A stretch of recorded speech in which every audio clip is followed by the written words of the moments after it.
We've got Fox News Alert now with breaking news on a new federal push on breastfeeding. Believe it or not, that's becoming political. Michelle Obama now promoting breastfeeding as part of her campaign to fight childhood obesity. At the same time, we get word that the IRS has now reversed itself and will allow breast pumps and other breastfeeding supplies to qualify for tax breaks. There'll be tax write-offs now. Moments ago, Republican Congresswoman Michelle Bachmann, possibly a 2012 presidential candidate, challenging that idea on the Laura Ingraham radio show, saying these efforts give new meaning to the term nanny state. Sandy Rios is a Fox News contributor and president of Culture Campaign, and Masha Saidi Azqui is a former prosecutor who also fights to remove barriers to breastfeeding.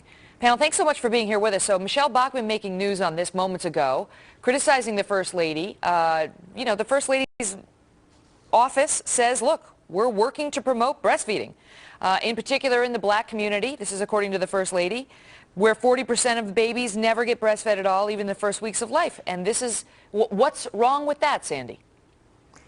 There's nothing wrong with promoting breastfeeding. I'm all in favor of that. But you have to remember that 75% of American women already breastfeed. We're talking about a problem that is specifically in the black community. And so for you to change federal law and IRS regulations and start forcing businesses to make accommodations for nursing women at their own expense to promote it in the black community is the problem that I have with it. And I agree with Michelle. This is nanny state on steroids. That is what she made reference, Masha, Sandy did, to a separate thing. Under the Health Care Reform Act, more and more businesses are required to give nursing mothers private space where they can express milk, which is a separate thing. But the First Lady, the President, and the IRS, now all three have made efforts to try to facilitate breastfeeding, encourage breastfeeding. And, you know, you're seeing some politicians come out and say, butt out.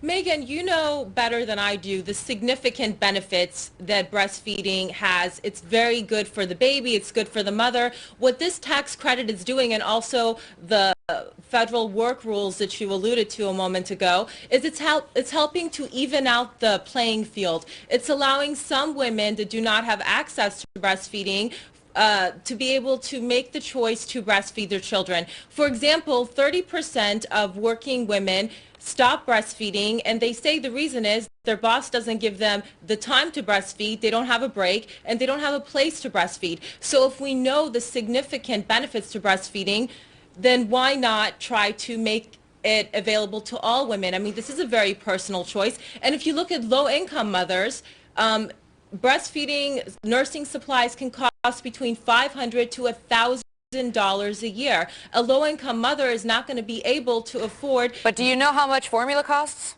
A lot. More than that.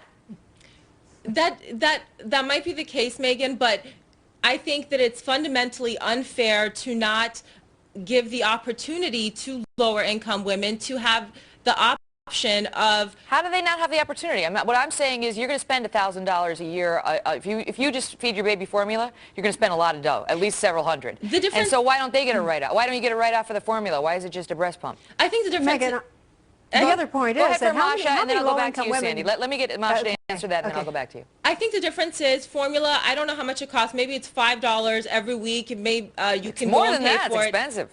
Well, however much it is, Megan, if you want to go ahead and buy a breast pump, a good breast pump is going to cost you $300. And maybe welfare will cover formula, but it's not going to cover the breast pump. So why, as an economically disadvantaged woman, I mean, you make the decision to go back into the workplace.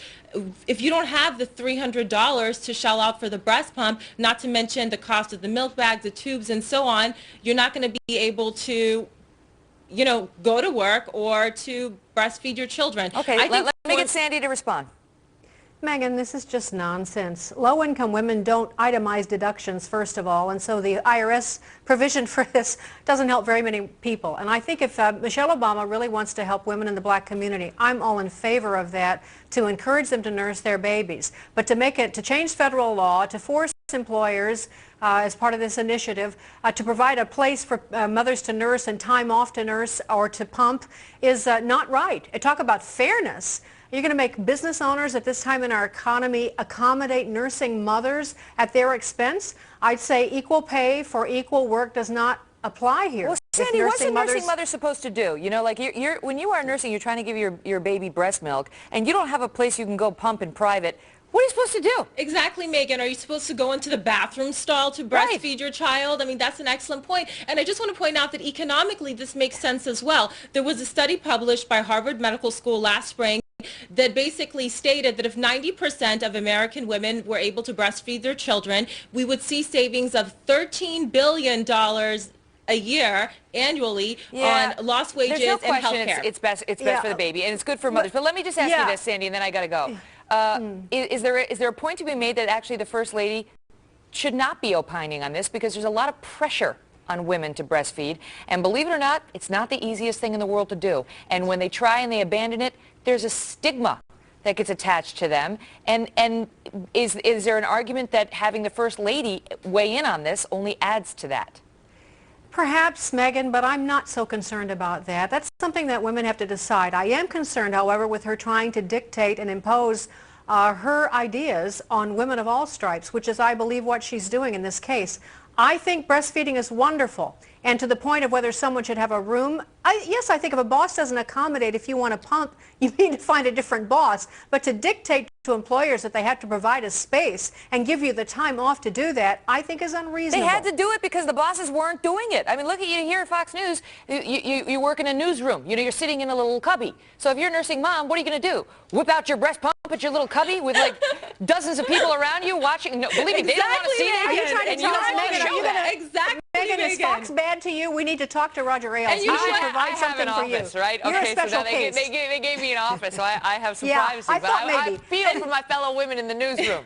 All right, yeah, ladies. but you can't impose that on employers right now. That's I can, really and I unreasonable. apparently have. You have an office. I haven't, but Good the for you, Affordable Care Megan. Act has. All right. Thank you, ladies. Thank you.